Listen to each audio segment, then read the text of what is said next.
I still recall the precise moment my life shattered into two distinct halves: the man I was before and the man I became after that phone call.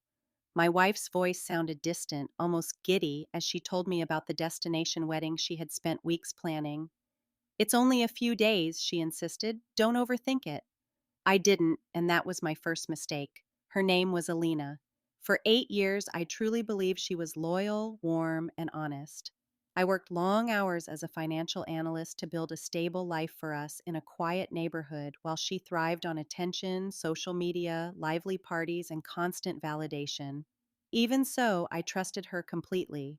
The trip was supposed to be her cousin's beach wedding, full of music and laughter, at least according to the photos she sent. But something felt terribly off. Her calls grew brief, her messages turned cold, and when she finally returned, she was a stranger. She avoided my gaze, flinched at my touch, and filled our home with silent nights. Whenever I asked what was wrong, she dismissed it, saying she was just tired. Yet exhausted people don't hide their phones or slip into other rooms to speak in whispers.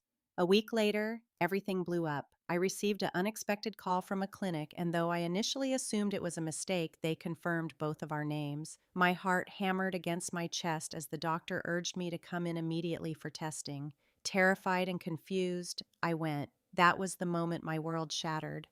I had been exposed to a serious infection, one that never appears out of nowhere, one that stems directly from betrayal. I sat in deafening silence, trying to process the reality. I had never been unfaithful. There was only one possible explanation, and deep down, I already knew the truth. When I arrived home, Alina was lounging on the couch, casually scrolling through her phone.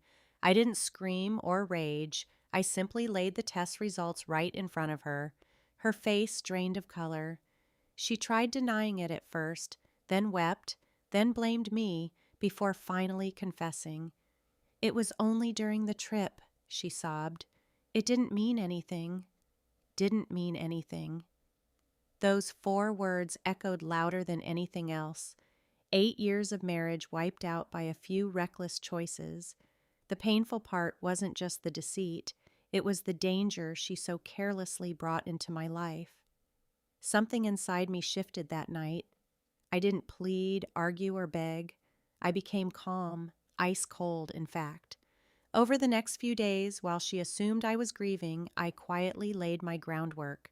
I hired a sharp attorney and meticulously gathered evidence: text messages, photos, and exact timelines. Everything she tried to conceal suddenly came to light. The wedding trip was never just a celebration, it was a full-blown affair, disguised behind fake smiles and glossy social media filters. When I served her with divorce papers, she was stunned. "You're overreacting," she argued. "We can fix this." Fix this? No. Certain things cannot be repaired. They simply end. However, I wasn't finished. Alina cared about one thing above all else: her public image and the flawless life she projected to the world. So, I made sure the truth saw the light of day. Without creating unnecessary drama or inventing lies, I let the raw facts speak. The evidence became public record through the legal proceedings, and our mutual acquaintances learned the reality of what occurred. The very people who smiled alongside her in those wedding pictures began seeing through the facade. Her world began to crumble, slowly but entirely. The divorce moved through the courts faster than she anticipated. Because of her choices, she lost far more than just our marriage. Financially, legally, and socially, everything turned against her. As for me, I poured my energy into healing, rebuilding, and growing stronger than ever. Revenge doesn't need to be loud. Sometimes it is quiet, calculated, and absolute. She thought a brief getaway would bring excitement. Instead, it cost her everything. And as for me, it delivered something invaluable I never realized I needed: the truth.